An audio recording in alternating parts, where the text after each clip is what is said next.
सभी विद्यार्थियों का हार्दिक स्वागत।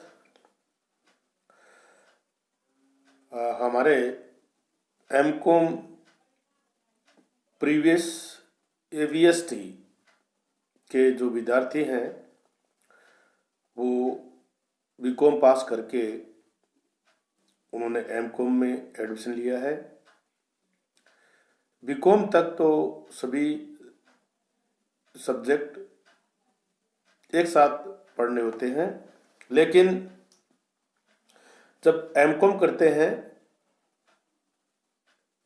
तो आपको अलग अलग सब्जेक्ट्स का चयन करना होता है। जैसे हमारे कंपलसरी जो सब्जेक्ट हैं वो 3 सब्जेक्ट हैं, एबीएसटी, बिजनेस मैनेजमेंट और ईएएफएम। तो तीनों में से आप मास्टर डिग्री किस सब्जेक्ट से करना चाहते हैं, इसके लिए आपको सब्जेक्ट का चयन करना होता है। और इसी क्रम में हमारे जो विद्यार्थियों ने एबीएसटी विषय का चयन किया है, उन सब का मैं हार्दिक अभिनंदन करता हूं। और हमारी जो पढ़ाई है, हमारी जो स्टडी है, उसको ऑनलाइन ही करना होगा जब तक कि कोरोना काल समाप्त नहीं हो जाता। तो शुरू करते हैं। आज का जो हमारा टॉपिक है वो बहुत ही महत्वपूर्ण टॉपिक है। सब्जेक्ट का नाम मैं आपको पहले बता देता हूँ। हमारे जो सब्जेक्ट का नाम है वो है हायर अकाउंटिंग। क्या नाम है? हायर अकाउंटिंग, जिसको उच्चतर लेखांकन बोलते हैं। हायर अकाउंटिंग आपके जो कॉर्पोरेट अकाउंटिंग थी वो सेम ही है, लेकिन कुछ चैप्टर्स आपको अलग से स्टडी करने होंगे। और आज का जो हमारा चैप्टर है रिस्पॉन्सिबिलिटी अकाउंटिंग, जिसको हम उत्तरदायित्व लेखांकन कहते हैं। अब देखिए, नाम से ही स्पष्ट हो रहा है उत्तरदायित्व। अब उत्तरदायित्व लेखांकन क्या है, उत्तरदायित्व लेखांकन किसे कहते हैं और इसकी विशेषताएं क्या हैं, इन सब के बारे में आज हम चर्चा करने वाले हैं। तो सभी विद्यार्थी पूरा ध्यान से इस वीडियो को देखें, समझें और जो बातें आपको अच्छी लगती हैं उन्हें नोट करें, क्योंकि ये जो एमकॉम का जो समय है, आप जिस समय कर रहे हो, वो आपको अपने जीवन की दिशा प्रदान करने वाला समय है। अब आपको पढ़ना नहीं है, आपको अपने भविष्य के लिए आपको आगे करना क्या है, इसी को ध्यान में रखते हुए अपनी स्टडी को करना है। क्योंकि 2 साल के बाद जब आप जॉब मार्केट में जाएंगे तो आपको ये एमकॉम की डिग्री है वो जॉब दिलाएगी। तो एमकॉम की डिग्री को आप स्टडी के हिसाब से नहीं लेके अपने जीवन का एक जो लक्ष्य होता है कि मुझे ये करना है, इतने % मार्क्स मुझे जरूर मिलने चाहिए, और वो तभी आपको मिलेंगे जब आप अपनी स्टडी पर पूरा ध्यान देंगे। तो शुरू करें। Responsibility accounting.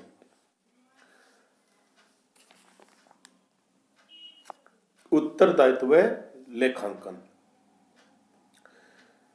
किसी भी सरकारी और अर्ध सरकारी एवं निजी तथा व्यवसायिक एवं अव्यवसायिक सभी प्रकार की जो संस्थाएं होती हैं, जिसमें देखिए सरकारी, अर्ध सरकारी, निजी, व्यवसायिक और अव्यवसायिक संस्थाओं की स्थापना व संचालन इसके उद्देश्य की प्राप्ति हेतु किया जाता है।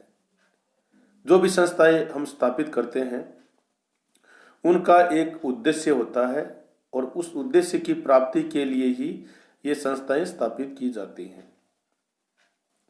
बहुत आकार की संस्थाओं को कुशलतापूर्वक संचालित करने के लिए उनकी क्रियाओं को विभिन्न वर्गों में संगठित कर उनको संगठित किया जाता है। सापेक्ष में तो उनके अनुसार इन क्रियाओं का उत्तरदायित्व उपयुक्त प्रबंधकों, उप प्रबंधकों, अधीक्षकों आदि को सौंपा होता है। जो बड़ी संस्थाएं होती हैं उनमें जो काम करने की शैली है वो अलग होती है। छोटी संस्थाओं में काम करने की शैली अलग होती है। बड़ी संस्थाओं में जो हमारे प्रबंधक है, उप प्रबंधक है, अधीक्षक है आदि को उत्तरदायित्व सौंपा होता है और वो उस उत्तरदायित्व के अनुसार ही काम संपादित करते हैं। परंतु उसमें कुछ कमियां रहती हैं। उन कमियों का निर्धारण किस प्रकार से होता है वो देखिए। विकेंद्रीकृत प्रबंध व्यवस्था की सफलता इस बात पर निर्भर करती है कि विभिन्न क्रियाओं का वर्गीकरण एवं उनके लिए उत्तरदायी प्रबंधकों, अधिकारियों को सौंपे गए कार्यों व अधिकारों का उचित प्रत्यारोपण है।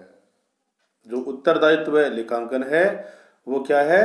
विकेंद्रीकृत प्रबंध व्यवस्था की सफलता इस बात पर निर्भर करती है कि विभिन्न क्रियाओं का वर्गीकरण एवं उनके लिए उत्तरदायी प्रबंधकों, अधिकारियों को सौंपे गए कार्यों व अधिकारों का उचित प्रत्यारोपण है।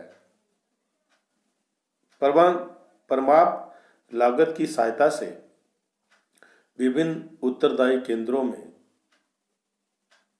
में के लिए आवश्यक बजटन व्यवस्था इस दिशा में सर्वोत्तम समझी जाती है। एक बजटन व्यवस्था की जाती है ताकि उन जो परमाप जो लागत है, स्टैंडर्ड जो कॉस्ट है की सहायता से विभिन्न उत्तरदायी केंद्रों में एक बजटन व्यवस्था इस दिशा में सर्वोत्तम समझी जाती है। परंतु बजटन जो व्यवस्था है उसकी सफलता हेतु उत्तरदायी लेखांकन का व्यापक प्रयोग आवश्यक है। जो बजटन व्यवस्था है उसकी सफलता तभी मिलेगी जब आप उत्तरदायी लेखांकन का व्यापक प्रयोग करेंगे।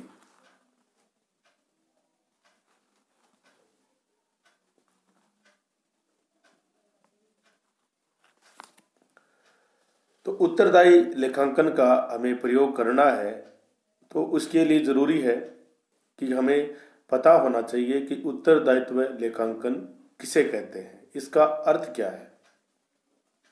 तो देखिए कि उत्तरदायित्व लेखांकन में विभिन्न क्रियाओं के निष्पादन में कार्यरत उत्तरदायी अधिकारियों, जिसे प्रबंधक बोलते हैं, मैनेजर्स बोलते हैं, को सौंपे गए कार्य अधिकारों के संबंध में बजट में निर्धारित आय व्यय, लाभ, उत्पादन, विक्रय आदि के लक्ष्यों, प्राप्ति मदों के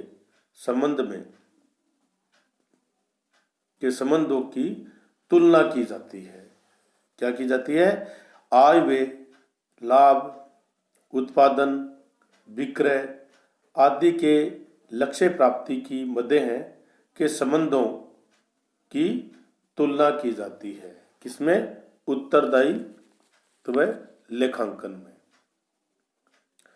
तथा बजट परमाप लक्ष्यों और वास्तविक निष्पादन में पाए गए विचलनों की मात्रा व दिशा के लिए उत्तरदायी अधिकारियों, जिसे प्रबंधक बोलते हैं, की पहचान की जाती है। हम बजट, उनको एक लक्ष्य दिया जाता है आय व्यय के संबंध में, उत्पादन के संबंध में और विक्रय के संबंध में। उन लक्ष्यों को वास्तविक निष्पादन में पाए गए विचलनों की मात्रा, जब लक्ष्य दे दिया गया है तो वो काम करते हैं और काम करने के बाद वास्तविक लक्ष्यों से उसकी तुलना की जाती है और उनमें विचलनों की पहचान की जाती है और उत्तरदायी जो अधिकारी है उनकी पहचान की जाती है ताकि उनमें सुधार किया जा सके।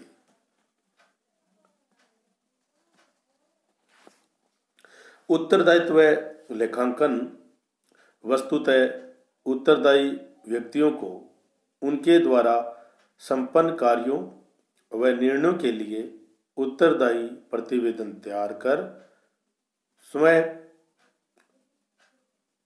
उन्हें तथा प्रबंध के अपवाद सिद्धांत के अनुसार उच्च अधिकारियों को प्रस्तुत करना है। सिंपल बात है कि उत्तरदायित्व लेखांकन में क्या होता है, वस्तुतः उत्तरदायी व्यक्तियों को उनके द्वारा संपन्न कार्यों और निर्णयों के लिए उत्तरदायी प्रतिवेदन तैयार कर स्वयं उन्हें तथा प्रबंध के अपवाद सिद्धांत के अनुसार उच्च अधिकारियों को प्रस्तुत करना है।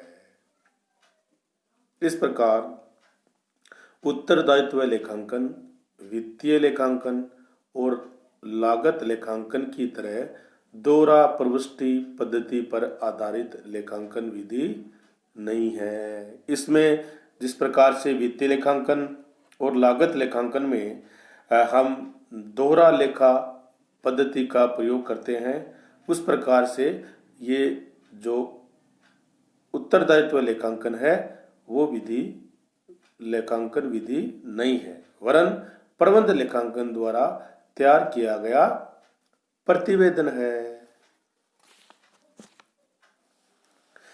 एक चार्ल्स टी हॉर्न के अनुसार उन्होंने बजटन जो उत्तरदायित्व लेखांकन है उसकी एक परिभाषा दी है कि उत्तरदायित्व लेखांकन एक ऐसा तंत्र है जो प्रत्येक उत्तरदायी केंद्र के लिए बनाई गई योजना, जिसे हम बताया था बजट, और उसके अंदर किए गए वास्तविक निष्पादन में विचलन का मापन है।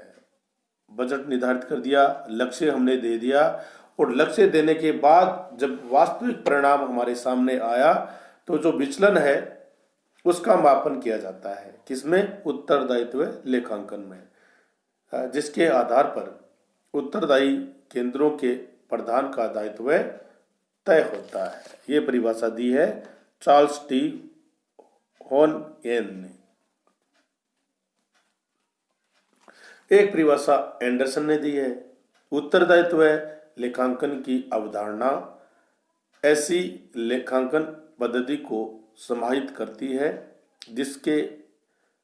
जिसमें सूचनाओं एवं समंकों को इस तरह से संकलित और प्रतिवेदित किया जाता है जो कि संस्था की उत्तरदायित्व संरचना से अत्यंत समीपता रखते हैं।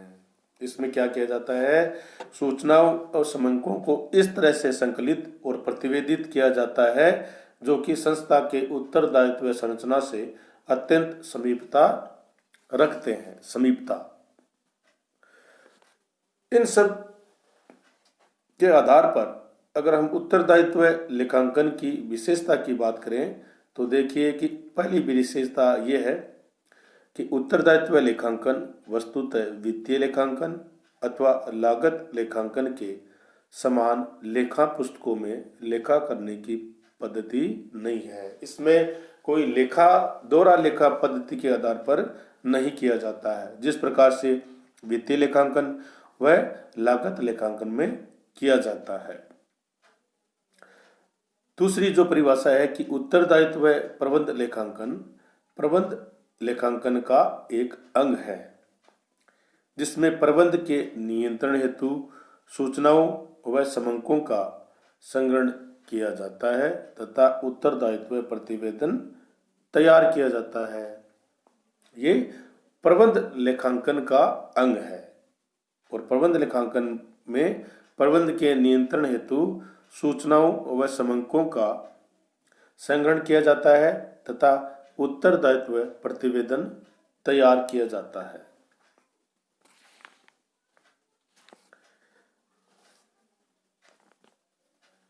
संस्था की वित्तीय लेखांकन वित्तीय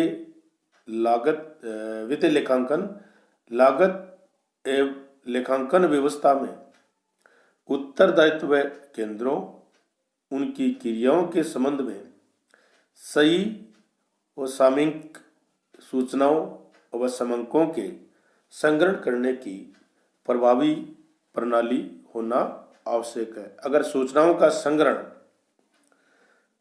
उनकी क्रियाओं के संबंध में सही जानकारी हमने नहीं जुटाई तो जो हम करना चाहते हैं उनका निष्पादन, उनका जो विचलन है, उसका जो अंतर है वो हम ज्ञात नहीं कर पाएंगे। इसके लिए जरूरी है कि इसके लिए प्रभावी प्रणाली होना आवश्यक है। और नंबर 4, उत्तरदायित्व लेखांकन में उत्तरदायी केंद्र के लिए बजटेड मतलब पूर्व निर्धारित अथवा लक्ष्य लागतों व परिमाणों की तुलना कर दोनों में पाए गए विचलन का प्रतिवेदन तैयार किया जाता है और विचलन के कारणों के लिए उत्तरदायी अधिकारियों का पता लगाया जाता है। मोटे रूप से हम बात करें तो इस प्रकार से तैयार किए गए विचलन प्रतिवेदन को ही उत्तरदायित्व